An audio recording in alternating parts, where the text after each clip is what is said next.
Sir यहाँ 12-15 जना थिएछ सर यता पिङ गर्ने जान्नु गर्ने म उठाइदिन्छु आधा दिन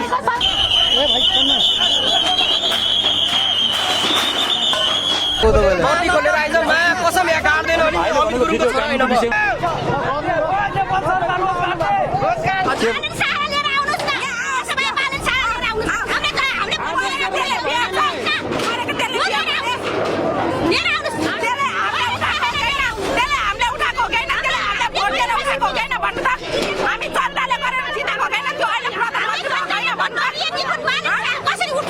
शनिबार एकाएक बिहानै फेवातालको किनारमा डोजर चल्यो। डोजर चले पछाडि स्थानीय त्रसित भए। त्रसित पनि किन नहुन्, उनीहरूलाई 2082 फागुन 8 गतेका दिन महानगरपालिकाबाट सूचना जारी गरिएको थियो, तपाईहरू बसेको ठाउँ खाली गरिदिनुहोस् भनेर। यो सूचनाको बेवास्ता भयो। उनीहरू यस्ता सूचना त कति आउँछन्, कति हामीलाई हटाएर देखाऊ भन्ने दममा थिए। त्यो दम अन्ततः पोखरा महानगरपालिकाका मेयर धनराज आचार्यलाई बालेन सरकारको फोन सँगसँगै अनि डोजर चलाइदियो। त्यस पछाडि त ओहो सरकारले साँच्चै गरेको रहेछ भनेर कति सरप्राइज भयो भने कति अझै पनि सूचना आएको छैन।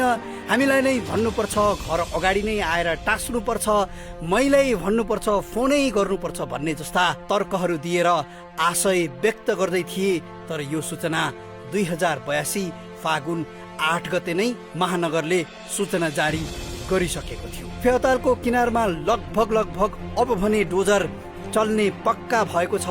शनिबार सांकेतिक रूपमा मात्रै महानगरले आफ्नो प्रस्तुति दिँदा धेरैको वाइ पायो, धेरैको तारिफ पायो र धेरैले अब चाहिँ महानगर डराउने वाला छैन भनेर भनिरहेका छन्। सुन्नु न, यो खास के गरिरहनु भएको छ तपाईँहरूले? नोटिस बिना आएर सुतिरहेको ठाउँमा त्यसरी डोजर हालिदिने हो। उहाँको 2 वर्षको बच्चा सुतिरहेको न उहाँसँग भन्दै त बहिनी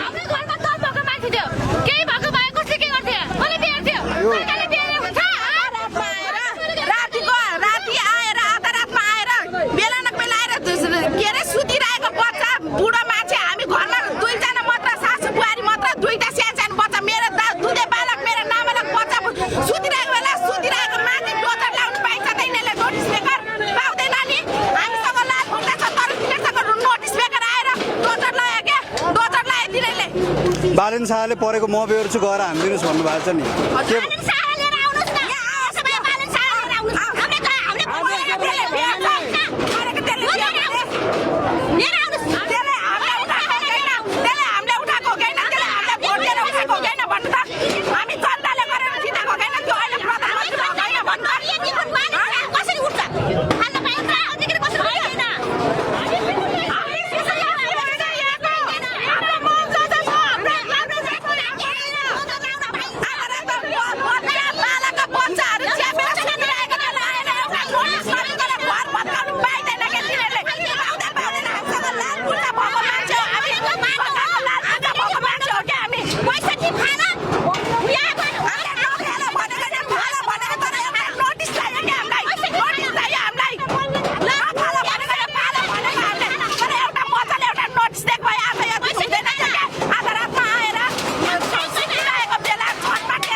फेरि भन त भाइ एनजीको अगाडि दादागिरी हुँदैन।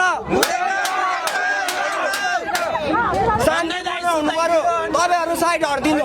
सबैले सुताइदियो, हामी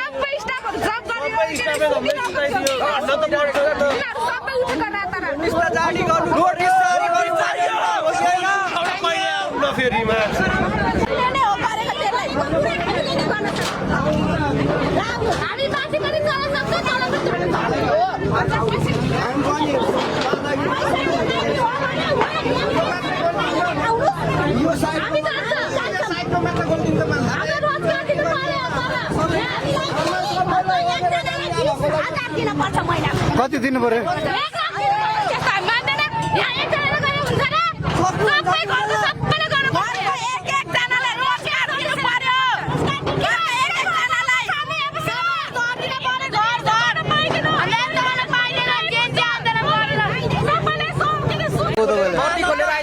कसम यहाँ काट्दैन विषयमा सोध्या हो अब छोड हामी सुतिराखेको बेला आएर के भएको राम्रोसँग सोधेको क्या हातपात हुन्थेन अरे होइन अनि मैले फेरि बाटो छेक भने यसलाई भित्र हाल्ने त्यस्तो पनि हुन्छ उनले राम्रो सोधेको भने यसरी सुते बेला यसरी मैले भनेको किन सुतेको बेला चाहिँ किन उठाउनु भइकन उठेर भत्काएको भए पनि केही हुन्थेन भनेको हातपात गरेको यस्तो यस्तो भन्यो बाटो छेक आएको भनेको मेरो कता हुन्छ छैन जहाँ कमजोर छ त्यहाँबाट फाल्ने होइन के नोटिस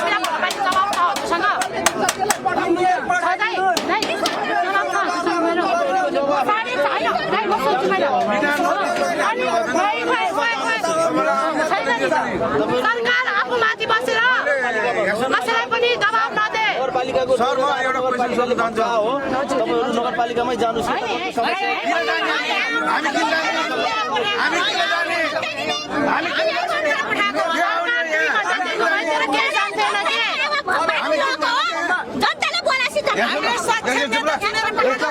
तपाईँहरू उहाँको ठाउँमा भयो भए के गर्नुहुन्छ तपाईँहरू चाहिँ अब जागिर खानेको उहाँबाट उठाउनु भयो होइन जनताहरूको चाहिँ पीडाहरू चाहिँ बुझिदिने सरकार चाहियो होइन नोटिस ल्याउनु न हामी छोड्न तयार छौँ त भन्ने छ त संरक्षण 65 मिटर हानेर मात्रै संरक्षण हुन्छ र तपाईँसँग एउटा नोटिस छैन हामीसँग त लालपुर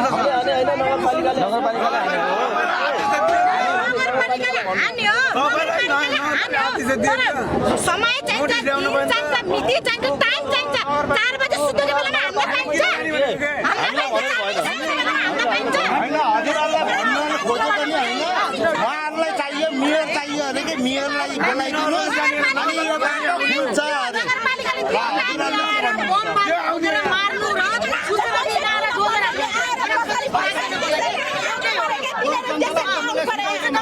घरमा को छ त भनिदिनु पर्छ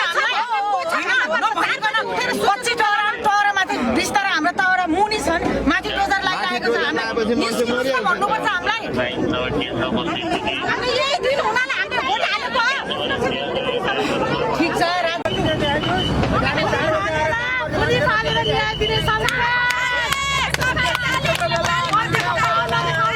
हिम्मत छ भने बर्ती खोलेर आउनु होला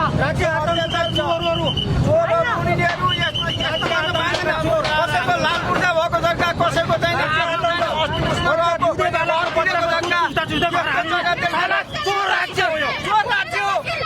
बच्चाले दुध चिचिराहरूलाई राति 2 बजे आएर हान्छ भने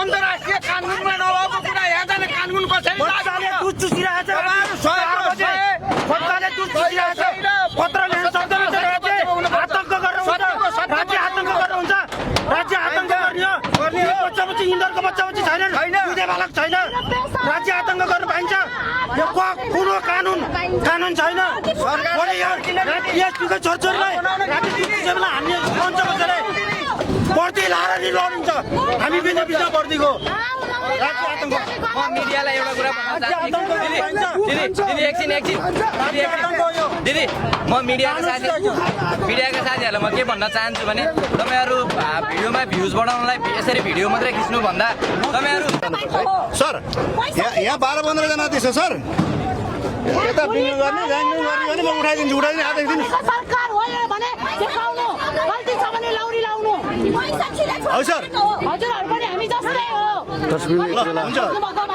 जिल्ला प्रहरी कार्यालय कास्कीबाट खटिएको प्रहरी अधिकृत सहितको टोलीले आदेश मागिरहेको छ तपाईहरु सुन्नुस् मैले अहिले भनिरहेको छु हजुरहरु कहाँ हुनुहुन्छ मैले विनम्र गर्छु सार्वजनिक बाटो अवरोध गर्न पाइदैन तपाईहरुका उचित र जायज कुराहरु छन् सरकारवाला निकायहरु छन्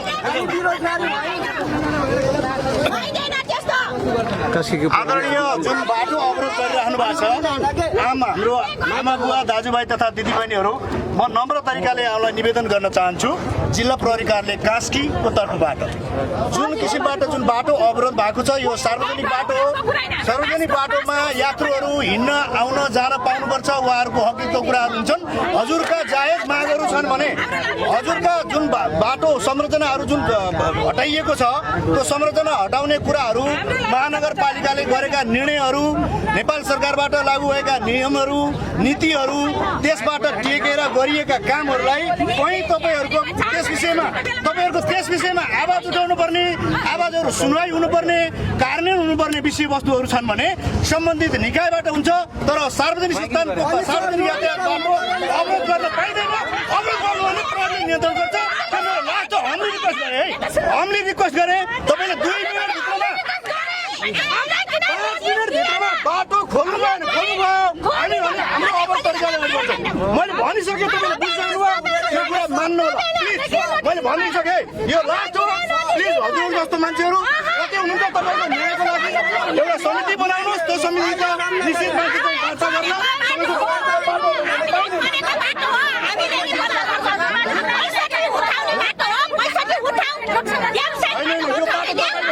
यो सार्वजनिक बाटो सुरु गरौँ।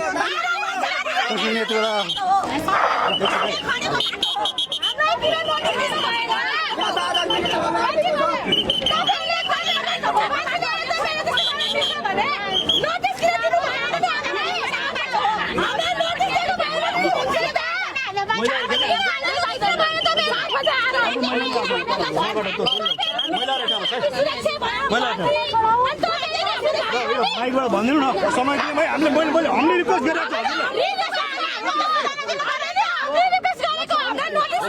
होइन सुन्छु न बाटो खोलियो नि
करिब 1 घण्टाको यो चक्का जाम पछाडि स्थानीयहरू यहाँनिर यो सवारी साधनमा आवत जावत गर्नेहरू चाहिँ प्रहरीलाई धन्यवाद दिँदै यहाँबाट लगभग निस्किएका छन्। बाटो खुलिसकेको सदस्य महानुभावहरू यहाँनिर चाहिँ देख्न सकिन्छ।